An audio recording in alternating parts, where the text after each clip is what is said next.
Assalamualaikum warahmatullahi wabarakatuh. Sebelumnya izin memperkenalkan diri. Nama Taruna Madya Atalah Aryatmaja, Prodi MTP 2B. Di sini saya akan mempresentasikan tugas saya, yaitu kasus dampak lingkungan. Ya, mari kita share screen dulu. Nah, ini di sini saya mengambil kasus, yaitu copy paste AMDAL mengakibatkan hancurnya lingkungan di Malinau Selatan. Nah, sebelumnya mungkin tentang PT yang terkait, yaitu PT Mitra Bara Adi Perdana, yaitu perusahaan tambang batubara di Malinau Selatan, Kalimantan Utara yang di bawah Bara Multi Group. Perusahaan ini melakukan peningkatan produksi dari 500.000 ton per tahun menjadi 4 juta ton per tahun di area seluas kurang lebih 1.930 hektar. Nah, mitra dari PT MA adalah Idemitsu Kosan, perusahaan Jepang yang bergerak di bidang energi dan tambang. Dari keseluruhan ekspor PT MA sebesar 37,76% dialokasikan untuk Idemitsu Kosan. Idemitsu Kosan mengakuisisi saham PT MA sebesar 30% di tahun 2014, serta masuk dalam struktur kepengurusan perusahaan. Dan pengakuisisian saham PT MA oleh Idemitsu Kosan dilakukan melalui pinjaman dari The Japan Bank for International Corporation sebesar 24 juta US dollar dan sisanya didanai oleh Demi Bank, The Chiba Kogyo Bank, dan North Pacific Bank menjadi total 40 juta. Nah, adapun kejanggalan dalam studi dokumen AMDAL PT tersebut yaitu yang pertama, muncul nama perusahaan lain. Nah, penemuan ini mengindikasikan adanya tindakan salin tempel atau copy paste AMDAL PT Mestika Persada Raya dalam pembuatan AMDAL PT MA ini. Dan selanjutnya, air sungai Malinau warnanya menjadi coklat. Hal ini menyebabkan air tidak layak pakai untuk kebutuhan sehari-hari warga seperti minum dan mandi. Dan selanjutnya, debu yang dihasilkan sepanjang aktivitas penambangan. Nah, di sini akibat debu ini jadinya jarak pandang warga berkendara jadi terganggu dan banyak juga anak-anak kecil terkena infeksi saluran pernafasan atau ISPA. Selanjutnya, air yang dipakai warga pun berubah menjadi kecil yang dipakai untuk berkebun. Naiknya air hingga ke ladang-ladang warga merupakan banjir yang disebabkan oleh air hujan. Padahal sebelumnya hal ini tidak terjadi.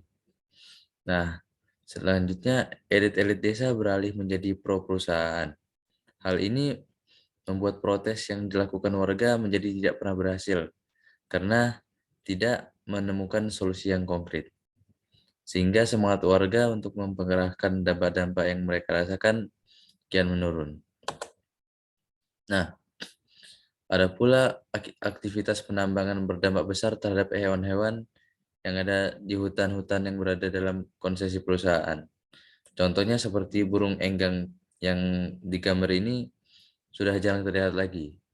Tidak seperti 10 tahun yang lalu yang masih berkeliaran hingga ke desa-desa. Budaya masyarakat setempat untuk mendapatkan makan yaitu melalui berburu. Akan tetapi buruan-buruan mereka pun yaitu yang merupakan rusa dan babi juga menurun. Dan ada pula dampaknya bagi transportasi, ya sebelumnya tadi yang dijelaskan adalah terhambatnya jarak pandang akibat debu-debu yang dihasilkan oleh aktivitas tambang ini. Dan juga karena ada aktivitas tambang tersebut, daerah-daerah jalur-jalur yang di sekitarnya pun akibatnya jalan-jalan bolong-bolong atau berlubang akibat alat berat tambang tersebut. Nah, berkaitan dengan beberapa hal di atas, Jaringan Advokasi Tambang telah melapor kepada Direktur Jenderal Penegakan Hukum Lingkungan Hidup dan Kehutanan. Nah, ini merupakan tuntutan yang disampaikan kepada Dirjen Gakum KLHK. Nah, Kementerian Lingkungan Hidup dan Kehutanan untuk segera melakukan penyelidikan dan pengusutan dugaan pelanggaran dokumen AMDAL terhadap PP nomor 27 tahun 2012 tentang AMDAL dan dugaan pidana lingkungan hidup sesuai Undang-Undang nomor 32 tahun 2009 tentang perlindungan dan pengelolaan lingkungan hidup. Pasal 109, Pasal 110, Pasal 111 ayat 2, dan Pasal 113.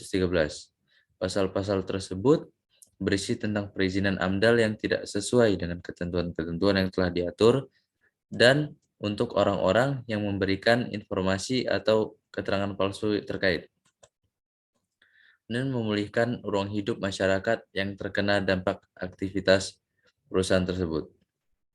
Kemudian, KLHK harus mencabut izin lingkungan PTMA terkait dengan temuan-temuan di sana. JBIC dan pemerintah Jepang harus bertanggung jawab atas persoalan ini, mengingat peristiwa ini menambah deretan panjang buruknya reputasi investasi dan pembiayaan dari JBIC dan pemerintah Jepang, karena selain membiayai sektor industri fosil seperti batu bara yang kotor, juga melanggar hukum dan memanipulasi dokumen AMDAL. Dan BIC dan pemerintah Jepang segera menghentikan pembiayaan energi kotor batubara di Malinau dan di Indonesia pada umumnya.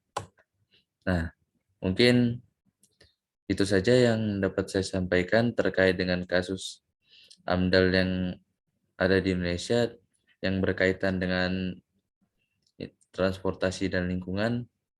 Kurang lebihnya saya mohon maaf. Terima kasih. Wassalamualaikum warahmatullahi wabarakatuh.